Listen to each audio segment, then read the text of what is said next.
নমস্কার সমস্ত শ্রোতা বন্ধুকে আমার প্রচেষ্টায় স্বাগত। আজ নিয়ে এসেছি সত্যজিৎ রায়ের লেখা বাতিক বাবু। গল্পটি ভালো লাগলে একটি লাইক করে দেবেন আর চ্যানেলটিকে সাবস্ক্রাইব করে পাশে থাকার অনুরোধ রইল। আপনারা পাশে থাকলে তবেই তো আমার প্রচেষ্টাকে সফলতার পথে এগিয়ে নিয়ে যেতে পারবো। শুরু করছি। বাতিক বাবু। বাতিকবাবুর আসল নামটা জিজ্ঞেস করাই হয়নি। পদবী মুখার্জি। চেহারা একবার দেখলে ভোলা কঠিন। প্রায় 6 ফুট লম্বা, শরীরে চর্বির লেশমাত্র নেই। পিঠটা ধনুকের মতো বাঁকা। হাতে, পায়ে, গলায়, কপালে অজস্র শিরা উপশিরা চামড়া ঠেলে বাইরে বেরিয়ে আসতে চাইছে। টেনিস কোটওয়ালা সাদা শার্ট, কালো ফ্ল্যানেলের প্যান্ট, সাদা মোজা, সাদা কিডস। দার্জিলিংয়ের গ্রীষ্মকালে এই ছিল তার মার্কামারা পোশাক। এছাড়া তার হাতে থাকতো মজবুত একটা লাঠি। বন বাদারে এবড়ো খেবড়ো জমিতে ঘোড়া অভ্যাস বলেই হয়তো লাঠিটার প্রয়োজন হতো। আমার সঙ্গে বাতিকবাবুর আলাপ 10 বছর আগে। কলকাতার ব্যাংকে চাকরি করি। দিন দশেকের ছুটি জমেছে। বৈশাখের মাঝামাঝি গিয়ে হাজির হলাম আমার প্রিয় দার্জিলিং শহরে। আর প্রথম দিনে দর্শন পেলাম বাতিকবাবুর। কি করে হলো সেটা বলি। চা খেয়ে হোটেল থেকে বেরিয়েছি বিকেল 4:30। দুপুরে এক পশলা বৃষ্টি হয়ে গেছে, আবার কখন হবে বলা যায় না, তাই রেনকোটটা গায়ে দিয়েই বেরিয়েছি। দার্জিলিংয়ের সবচেয়ে মনোরম, সবচেয়ে নিরিবিলি রাস্তা জলাপাহাড় রোড দিয়ে হাঁটতে হাঁটতে হঠাৎ দেখি হাত 50 দূরে একটা মোড়ের মাথায় একটি ভদ্রলোক রাস্তার এক পাশে দাঁড়িয়ে হাতের লাঠির উপর ভর করে সামনের দিকে ঝুঁকে পড়ে ভারী মনোযোগ দিয়ে কি যেন দেখছেন। দৃশ্যটা তেমন কিছু অস্বাভাবিক বলে মনে হলো না। জংলি ফুল বা পোকামাকড় সম্বন্ধে আগ্রহ থাকলে লোক ওইভাবে ঘাসের দিকে চেয়ে থাকতে পারে। আমি ভদ্রলোকের দিকে একটু মৃদু কৌতূহলের দৃষ্টি দিয়ে আবার এগোতে শুরু করলাম। কিন্তু কাছাকাছি পৌঁছানোর পর মনে হলো ব্যাপারটাকে যতটা স্বাভাবিক বলে মনে হয়েছিল ততটা নয়। অবাক লাগলো ভদ্রলোকের একাগ্রতা দেখে। আমি 5 হাত দূরে দাঁড়িয়ে তার হাবভাব লক্ষ্য করছি, অথচ উনি আমাকে সম্পূর্ণ অগ্রাহ্য করে সেই একইভাবে সামনে ঝুঁকে ঘাসের দিকে চেয়ে আছেন। শেষটায় বাঙালি বুঝে একটা প্রশ্ন না করে পারলাম না, কিছু হারালেন নাকি? কোনো উত্তর নেই। লোকটা কি কালা? আমার কৌতূহল বাড়ল। ঘটনা শেষ না দেখে যাব না। একটা সিগারেট ধরালাম। মিনিট 3 পরে ভদ্রলোকের অনড় দেহে যেন প্রাণ সঞ্চার হলো। তিনি আরও খানিকটা ঝুঁকে পড়ে তার ডান হাতটা ঘাসের দিকে বাড়ালেন। ঘন ঘাসের ভিতর তার হাতের আঙুলগুলো প্রবেশ করল। তারপর হাতটা উঠে এলো। বুড়ো আঙুল আর তর্জনীর মধ্যে একটা ছোট্ট গোল চাকতি। ভালো করে দেখে বুঝলাম সেটা একটা বোতাম, প্রায় একটা আধুলির মতো বড়, সম্ভবত কোটের বোতাম। ভদ্রলোক বোতামটাকে চোখের সামনে এনে প্রায় মিনিটখানেক ধরে সেটাকে ঘুরিয়ে ফিরিয়ে দেখে জিভ দিয়ে 4 বার ছিকছিক করে আক্ষেপের শব্দ করে সেটাকে শার্টের বুক পকেটে পুরে আমাকে সম্পূর্ণ অগ্রাহ্য করে ম্যালের দিকে চলে গেলে। সন্ধ্যাবেলা ফেরার পথে ম্যালের মুখে ফোয়ারার ধারে দার্জিলিংয়ের পুরনো বাসিন্দা ডক্টর ভৌমিকের সঙ্গে দেখা হলো। ইনি কলেজে বাবার সহপাঠী ছিলেন, আমাকে যথেষ্ট স্নেহ করেন। তাকে আজ বিকেলের ঘটনাটা না বলে পারলাম না। ভৌমিক শুনে টুনে বললেন, চেহারা আর হাবভাবের বর্ণনা দেখে তো বাতিকবাবু বলে মনে হচ্ছে। বাতিকবাবু? Sad case. আসল নাম ঠিক মনে নেই। পদবী মুখার্জি। বছর 5 হলো দার্জিলিংয়ে রয়েছে। গ্রিন লেজ ব্যাংকের কাছেই একটা বাড়িতে ঘর ভাড়া নিয়ে থাকে। কটকের র্যাভেন্স কলেজে ফিজিক্স পড়াতো। জার্মান বিশ্ববিদ্যালয়ের একটা ডিগ্রি আছে। শুনেছি ব্রিলিয়ান্ট ছাত্র ছিল। চাকরি বাকরি ছেড়ে এখানে চলে এসেছে। পৈতৃক সম্পত্তি কিছু আছে বোধ হয়। আপনার সঙ্গে আলাপ আছে? গোড়ার দিকে একবার আমার কাছে এসেছিল। রাস্তায় হোঁচট খেয়ে পড়ে গিয়ে হাঁটুতে সেপটিক হবার জোগাড় সারিয়ে দিয়েছিলাম। কিন্তু বাতিকবাবু নামটা... ভৌমিক হো হো করে হেসে উঠলেন। সেটা হয়েছে ওর এক উদ্ভট শখের জন্য। অবশ্যই নামকরণটা কে করেছে বলা শক্ত। শখটা কি? তুমি তো নিজের চোখে দেখলে। রাস্তা থেকে একটা বোতাম তুলে পকেটে নিয়ে নিল। ওইটাই ওর শখ বা হবি। যেখান সেখান থেকে জিনিস তুলে নিয়ে এসে সযত্নে রেখে দেয়। যে কোনো জিনিস। কেন জানি না আমার লোকটার সম্বন্ধে কৌতূহল বাড়ছিল। ডক্টর ভৌমিক বললেন, আমরা বলবো যে কোনো জিনিস, কিন্তু ভদ্রলোক ক্লেম করবেন সেগুলো অত্যন্ত প্রেসাস, কারণ সেসব জিনিসের সঙ্গে নাকি এক একটা ঘটনা জড়িয়ে আছে। কিন্তু সেটা উনি জানেন কি করে? ডক্টর ভৌমিক তার হাতঘড়িটা একবার দেখে নিয়ে বললেন, সেটা তুমি ওকেই জিজ্ঞেস করে দেখো না। উনি ভিজিটার পেলে খুশিই হন, কারণ ওর গল্পের স্টক প্রচুর। ওর কালেকশনের প্রত্যেকটি জিনিসকে নিয়ে এক একটি গল্প তো। ওয়াইল্ড ননসেন্স বলা বাহুল্য, তবে উনি সেগুলো বলতে পারলে খুশিই হন। অবশ্যই তুমি শুনে খুশি হবে কিনা সেটা আলাদা কথা। পরদিন সকালে ব্রেকফাস্ট খেয়ে বেরিয়ে পড়লাম। গ্রিনপ্লেজ ব্যাংকের কাছে বাতিকবাবুর বাড়ি চিনে বার করতে বিশেষ অসুবিধে হলো না, কারণ পাড়ার সকলেই ভদ্রলোককে চেনে।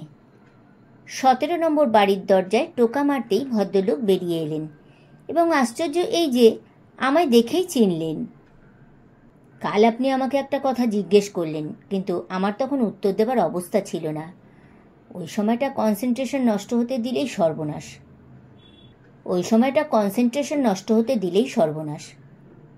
আসুন, ভেতরে আসুন।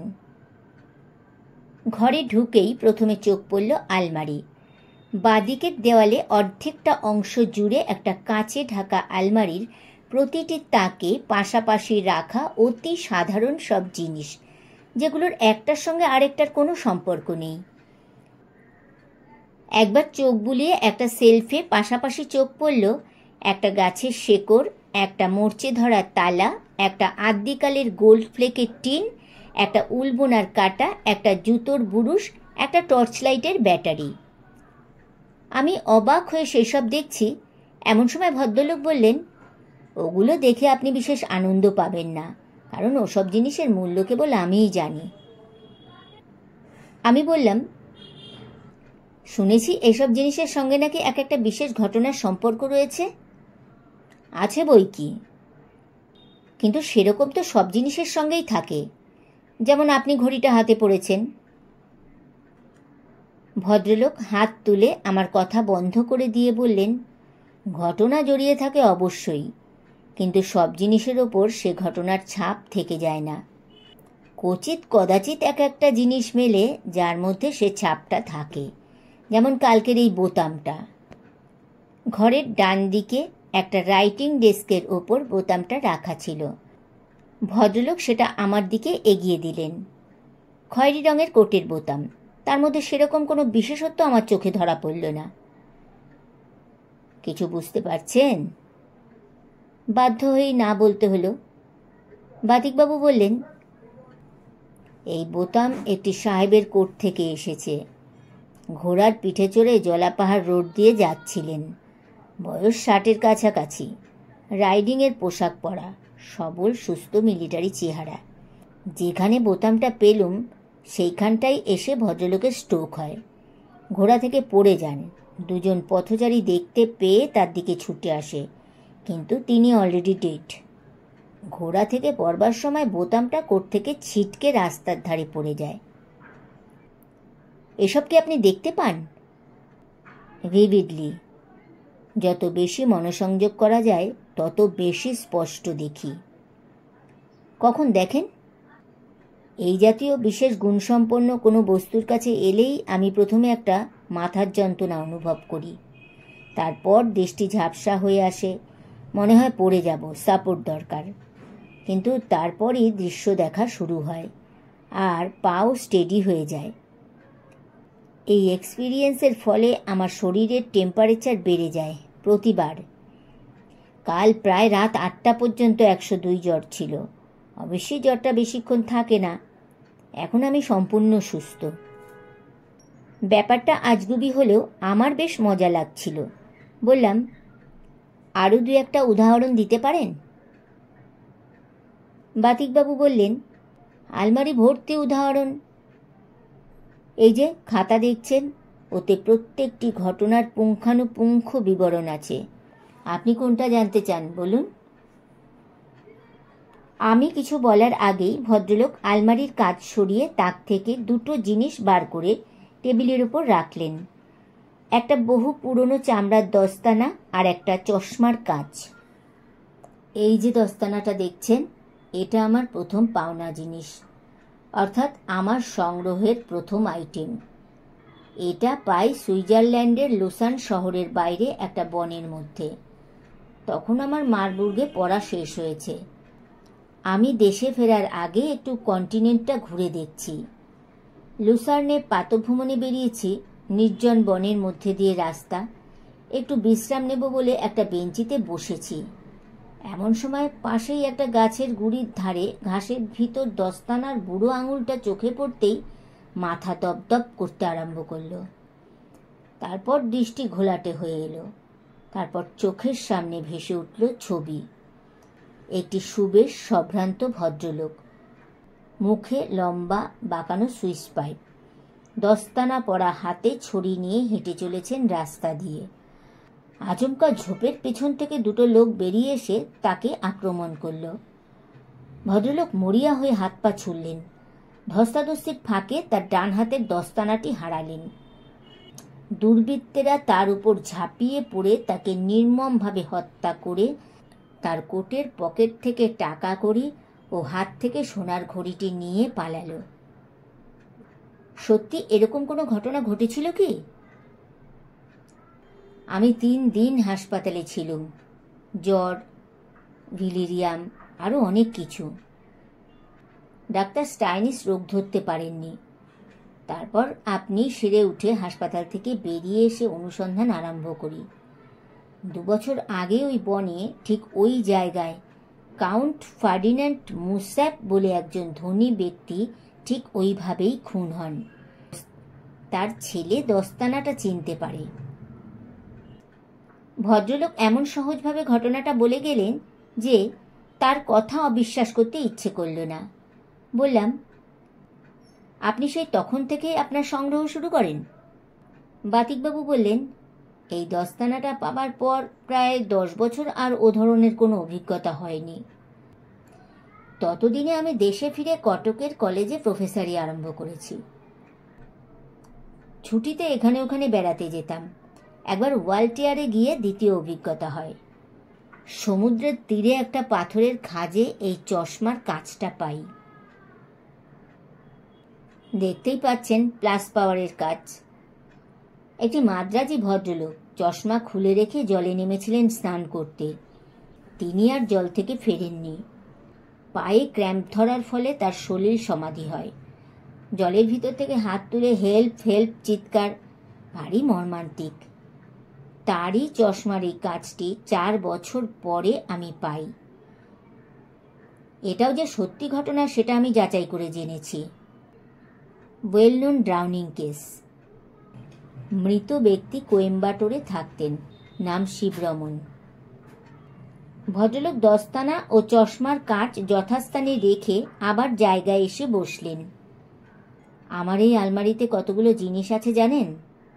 172টা। আমার গত 30 বছরের সংগ্রহ। বলুন তো, এরকম সংগ্রহের কথা আর শুনেছেন কি? আমি মাথা নেড়ে বললাম, আপনার এই হবিটি যে একেবারে ইউনিক সে বিষয়ে কোনো সন্দেহ নেই, কিন্তু আপনার প্রত্যেকটি জিনিসের সঙ্গে কি মৃত্যুর একটা সম্পর্ক রয়েছে? ভদ্রলোক গম্ভীরভাবে বললেন, তাই তো দেখছি। শুধু মৃত্যু নয়, আকস্মিক অস্বাভাবিক মৃত্যু, খুন, আত্মহত্যা, অপঘাত মৃত্যু, হঠাৎ হৃদযন্ত্রের ক্রিয়া বন্ধ হয়ে যাওয়া, এই জাতীয় ঘটনার সঙ্গে যোগ থাকলে তবেই এক একটা জিনিস আমার মধ্যে এই বিশেষ প্রতিক্রিয়ার সৃষ্টি করে। এগুলো সবই কি রাস্তায় বা মাঠে ঘাটে পাওয়া? অধিকাংশই। আর বাকিগুলো পাওয়া চোরা বাজারে, নিলামে, কিউরিওর দোকানে। এই যে কাঠ গ্লাসের সুরাপাত্রটি দেখছেন, এটা পাই কলকাতার রাসেল স্ট্রিটের একটা নিলামের দোকানে। এই পাত্রতে ব্র্যান্ডির সঙ্গে বিষ মিশিয়ে দেওয়ার ফলে ঊনবিংশ শতাব্দীতে একটি বিশাল বপু সাহেবের মৃত্যু হয় কলকাতা শহরে। আমি কিছুক্ষণ থেকেই আলমারির জিনিসপত্র ছেড়ে ভদ্রলোকের নিজের চেহারার দিকে মনোযোগ দিচ্ছিলাম। অনেক লক্ষ্য করেও তার মধ্যে ভণ্ডামির কোনো চিহ্ন ধরা পড়ল না। পাগলামির কোনো লক্ষণ রয়েছে কি? মনে তো হয় না। চোখে উদাস ভাবটা যেমন পাগলদের মধ্যে সম্ভব, তেমনি কবি, ভাবুক বা সাধকের মধ্যেও সম্ভব। আমি আর বেশিক্ষণ বসলাম না। বিদায় নিয়ে চৌকাঠ পেরোবার সময় ভদ্রলোক বললেন, আবার আসবেন। আপনার মতো লোকের জন্য আমার দরজা সবসময়ই খোলা। কোথায় উঠেছেন আপনি? অ্যালিস ভিলা হোটেলে। ও, তাহলে তো 10 মিনিটের হাঁটা পথ। বেশ লাগলো আপনার সঙ্গ। কোনো কোনো লোককে তো আদৌ বরদাস্ত করতে পারিনি। বিকেলে ডক্টর ভৌমিক চায়ে বলেছিলেন। আমি ছাড়া নিমন্ত্রিত আরও 2টি ভদ্রলোক। চায়ের সঙ্গে চানাচুর আর কেক খেতে খেতে বাতিকবাবুর প্রসঙ্গটা না তুলেই পারলাম না। ভৌমিক বললেন, কতক্ষণ ছিলে? ঘণ্টাখানেক। ওরে বাবা! ডক্টর ভৌমিকের চোখ কপালে। 1 ঘণ্টা ধরে ওই বুজরুকের কচকচি শুনলে? আমি মৃদু হেসে বললাম, যা প্যাচপেচে বৃষ্টি, স্বচ্ছন্দে বেরোনোর তো উপায় নেই। হোটেলের ঘরে বন্দী হয়ে থাকার চেয়ে ওর গপ্প শোনা বোধহয় ভালো। কার কথা হচ্ছে? প্রশ্নটা এলো একটি বছর 40-এর এক ভদ্রলোকের কাছ থেকে। মিস্টার খাস্তগির বলে পরিচয় করিয়ে দিলেন ডক্টর ভৌমিক। বাতিকবাবুর বাতিকের বর্ণনা শুনে খাস্তগির একটা বাঁকা হাসি হেসে বললেন, এসব লোককে এখানে আস্তানা করতে দিয়ে দার্জিলিংয়ের বায়ু দূষিত করছেন কেন ডাক্তার ভৌমিক? ডক্টর ভৌমিক হালকা হেসে বললেন, এত বড় একটা শহরের বায়ু দূষিত করার ক্ষমতা কি লোকটার আছে? বোধহয় না। মিস্টার নস্কর নামক 3য় লোকটি ভারতবর্ষে বুজরুকদের কুপ্রভাব সম্বন্ধে একটা ছোটোখাটো বক্তৃতাই দিয়ে দিলেন। শেষকালে আমি বলতে বাধ্য হলাম যে বাতিকবাবু যেহেতু নিঃসঙ্গ জীবনযাপন করেন, তার বুজরুকির প্রভাব আর 5 জনের উপর পড়ার সম্ভাবনা খুবই কম। ভৌমিক দার্জিলিংয়ে রয়েছেন প্রায় 30 বছর। খাস্তগিরও অনেক দিনের বাসিন্দা। শেষ পর্যন্ত এদের দুজনকে উদ্দেশ্য করে একটা প্রশ্ন না করে পারলাম না। জলাপাহাড় রোডে কোনো অশ্বারোহী সাহেব হার্ট ফেল করে মারা যায়, এমন কোনো ঘটনা জানা আছে আপনাদের? কে মেজর ব্র্যাডলে? কে মেজর ব্র্যাডলে? প্রশ্ন করলেন ডক্টর ভৌমিক। সে তো বছর 8 আগেকার ঘটনা। স্ট্রোক হয়েছিল, সম্ভবত জলাপাহাড় রোডেই। হাসপাতালে এনেছিল, কিন্তু তার আগেই মারা যায়। কেন বলো তো? আমি বাতিকবাবুর বোতামের কথাটা বললাম। মিস্টার খাস্তগির একেবারে তেলে বেগুনে জ্বলে উঠলেন। লোকটা এই বলে অলৌকিক ক্ষমতা ক্লেম করছে নাকি? এ তো 1 নম্বরের শয়তান দেখছি হে। সে নিজে দার্জিলিংয়ে রয়েছে একদিন, ঘোড়ার পিঠে সাহেব মরেছে, সে খবর তো এমনিতেই তার কানে পৌঁছতে পারে। সেখানে অলৌকিক ক্ষমতার প্রয়োজনটা আসছে কোত্থেকে? কথাটা অবশ্যই আমারও মনে হয়েছিল। দার্জিলিংয়ে থেকে দার্জিলিংয়েরই একটা ঘটনার কথা জানতে পারা বাতিকবাবুর পক্ষে মোটেই অসম্ভব নয়। আমি তাই আর প্রসঙ্গটা বাড়ালাম না। চায়ের পর্ব এবং 5 রকম এলোমেলো কথাবার্তা শেষ হবার পর আমি ওঠার সঙ্গে সঙ্গেই মিস্টার নস্করও উঠে পড়লেন। বললেন, উনিও অলিস ভিলার দিকটাতেই থাকেন, তাই আমার সঙ্গে একসঙ্গেই হেঁটে ফিরবেন। আমরা ডক্টর ভৌমিকের কাছ থেকে বিদায় নিয়ে বেরিয়ে পড়লাম। বাইরে সন্ধে হয়ে এসেছে। আমি দার্জিলিংয়ের আসার পর এই প্রথম দেখলাম আকাশের ঘন মেঘে ফাটল ধরেছে, আর সেই ফাটলের মধ্যে দিয়ে অস্তগামী সূর্যের রশ্মি মঞ্চের স্পটলাইটের মতো শহর ও তার আশেপাশে পাহাড়ের গায়ে পড়েছে। মিস্টার নস্করকে দেখতে বেশ মজবুত মনে হয়েছিল, কিন্তু এখন বুঝতে পারছি চড়াই উঠতে তার বেশ বেগ পেতে হচ্ছে। হাঁপানির মধ্যেই জিজ্ঞেস করলেন, আপনার এই ভদ্রলোকটি কোথায় থাকেন? বললাম, দেখা করবেন নাকি? না না, এমনি কৌতূহল হচ্ছিল। বাতিকবাবুর বাড়ির হদিস দিয়ে বললাম, ভদ্রলোক বেড়াতে টেড়াতে বেরোন, হয়তো পথেই দেখা হয়ে যেতে পারে। কি আশ্চর্য, হলেও তাই। কথাটা বলার 2 মিনিটের মধ্যেই একটা মোড় ঘুরতেই সামনে 20 হাত দূরে দেখি বাতিকবাবু ডান হাতে তার লাঠি আর বাঁ হাতে একটা খবরের কাগজের মোড়ক নিয়ে আমাদেরই দিকে এগিয়ে আসছেন। আমাকে সামনে দেখতে পেয়ে ভদ্রলোকের মুখের যে ভাবটা হলো, সেটাকে যদিও হাসি বলা চলে না, কিন্তু সেটা অপ্রসন্ন ভাব নয় নিশ্চয়ই। বললেন, বাড়িতে ইলেকট্রিসিটি ফেল করেছে ভাই, তাই মোমবাতি কিনে নিয়ে যাচ্ছি। ভদ্রতার খাতিরে মিস্টার নস্করের সঙ্গে আলাপটা না করিয়ে পারলাম না। Mister Naskar, mister Mukherjee. নস্কর দেখলাম সাহেবী মেজাজের লোক। নমস্কার না করে ডান হাতটা বাড়িয়ে দিলেন। বাতিকবাবু মুখে কোনো রকম সৌজন্য প্রকাশ না করে হাতটা ধরে হ্যান্ডশেক করলেন। তারপর যেমন দাঁড়িয়েছিলেন তেমনিই দাঁড়িয়ে রইলেন। আমার তো বটেই, মিস্টার নস্করেরও নিশ্চয়ই বেশ অপ্রস্তুত লাগছিল। প্রায় আধ মিনিট চুপ করে থাকার পর আর না পেরে নস্কর বললেন, ওয়েল, আমি তাহলে এগোই? আপনার কথা শুনছিলাম, লাকিলি আলাপ হয়ে গেল। চলি মিস্টার মুখার্জি। আমাকেও বাধ্য হয়েই কথাটা বলতে হলো। বাতিকবাবুকে এবার সত্যি পাগল বলে মনে হচ্ছিল। রাস্তার মাঝখানে কাঠের পুতুলের মতো দাঁড়িয়ে কি যে ভাবছেন তা উনিই জানেন। আমাদের দুজনের বিদায় নেওয়াটা উনি যেন গ্রাহ্যই করলেন না। নস্করকে না হয় পছন্দ না হতে পারে, আমার সঙ্গে তো আজই সকালে দিব্যি ভালো ব্যবহার করেছেন। ভদ্রলোককে ছাড়িয়ে এগিয়ে গিয়ে পিছন ফিরে দেখলাম তিনি এখনও ঠিক সেইভাবেই দাঁড়িয়ে আছেন। নস্কর মন্তব্য করলেন, আপনার কাছে শুনে যতটা ছিটগ্রস্ত মনে হয়েছিল, এখন দেখছি তার চেয়েও বেশ কয়েক কাঠি বেশি। রাত 9টা। সবেমাত্র ডিনার শেষ করে একটা পান মুখে দিয়ে গোয়েন্দা উপন্যাসটা নিয়ে বিছানায় ঢুকবো ভাবছি, এমন সময় বেয়ারা এসে খবর দিল একজন লোক নাকি আমার খোঁজ করছে। বাইরে বেরিয়ে এসে রীতিমতো অবাক হয়ে গেলাম। এত রাত্রে বাতিকবাবু আমার কাছে কেন? আজই সন্ধেবেলা ভদ্রলোকের যে মোহমান ভাবটা দেখেছিলাম, সেটা যেন এখনও সম্পূর্ণ কাটেনি। বললেন, একটু বসবার জায়গা হবে ভাই, নিরিবিলি? বাইরে দাঁড়াতে আপত্তি ছিল না, কিন্তু আবার গুড়ি গুড়ি বৃষ্টি শুরু হয়েছে।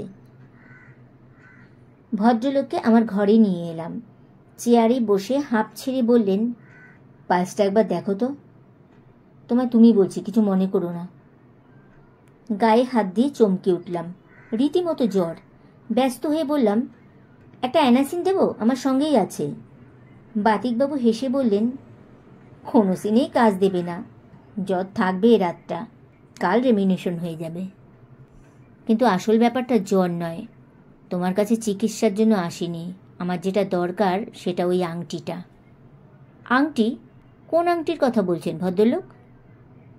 আমার হতভম্ব ভাব দেখে ভদ্রলোক যেন একটু অসহিষ্ণুভাবেই বললেন, ওই যে লস্কর না তস্কর কি নাম বললে, তার হাতের আংটিটা দেখোনি?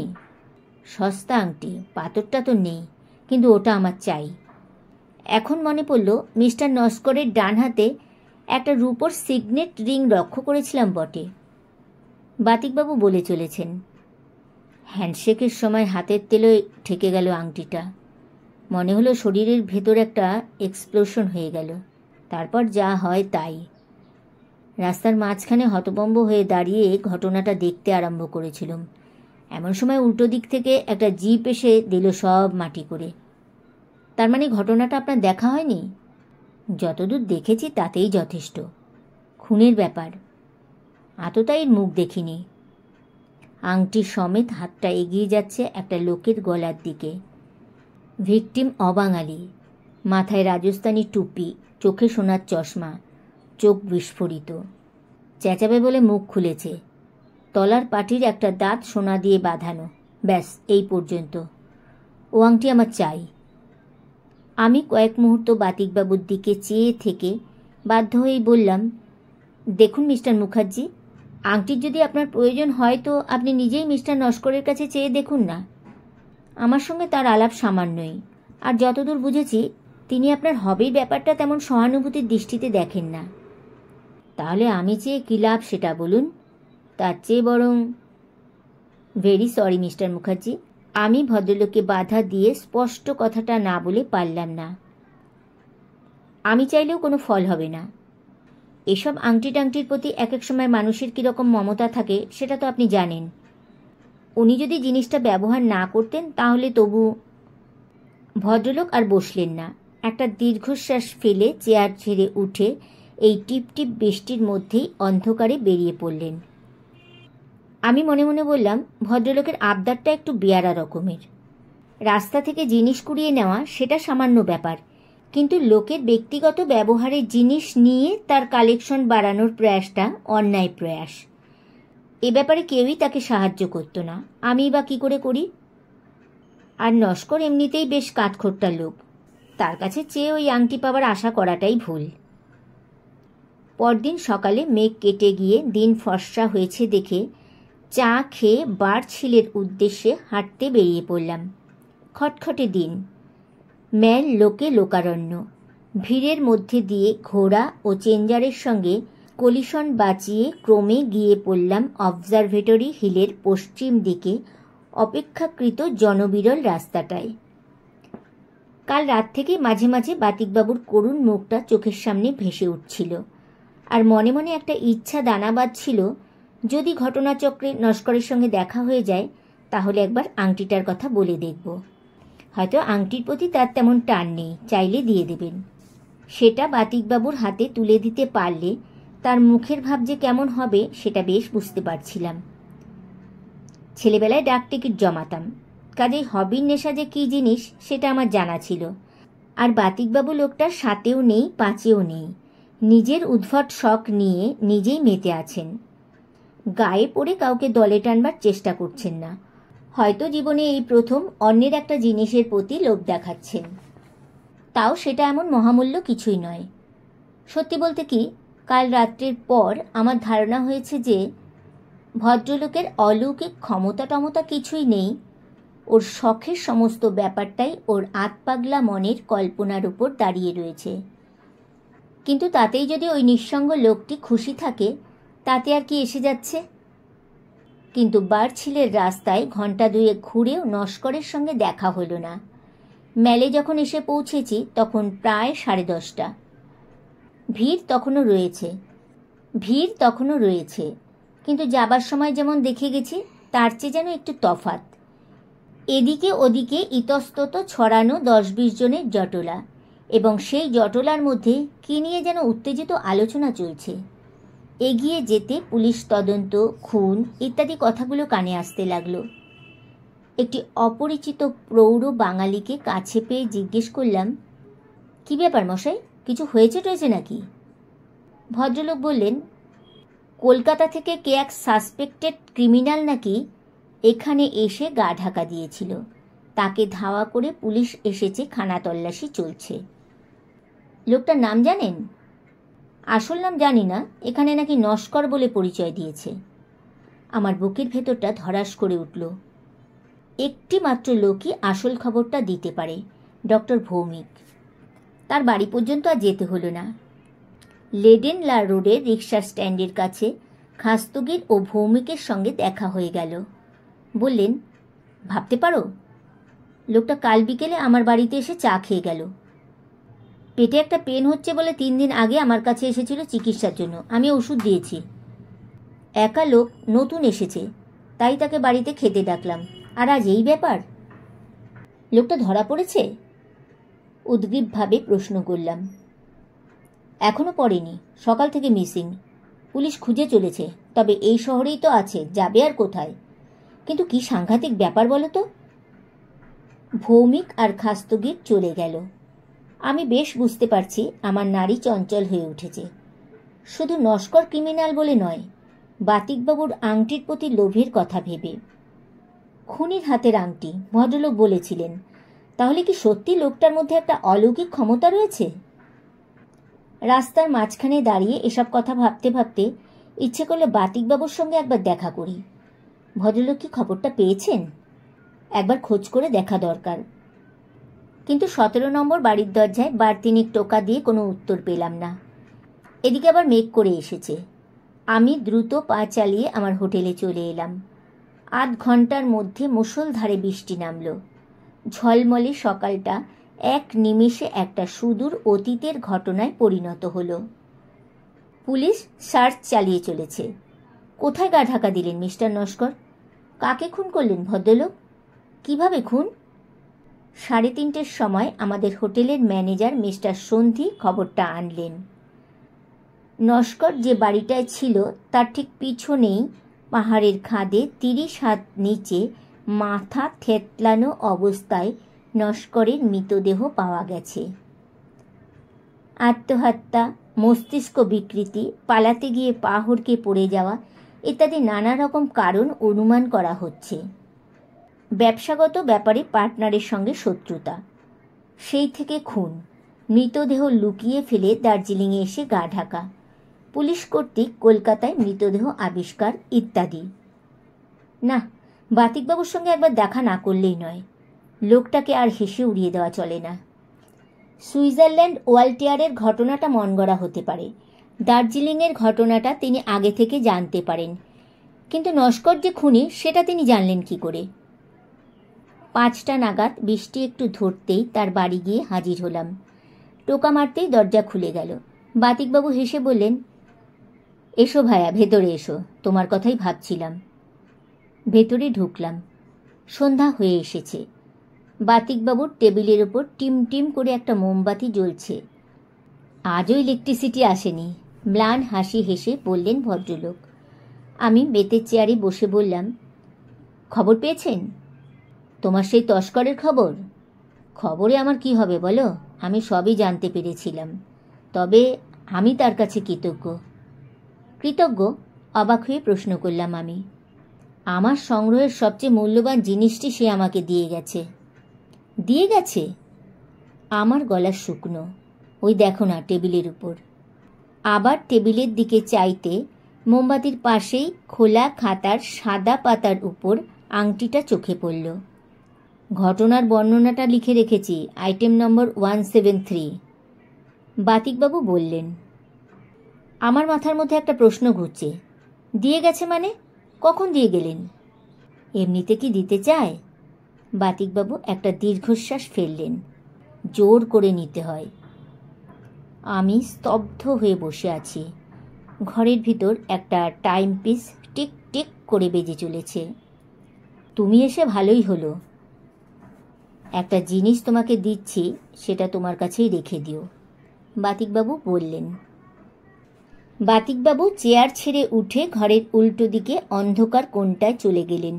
সেখান থেকে খুটখুট শব্দ এলো, আর তার সঙ্গে তার কথা।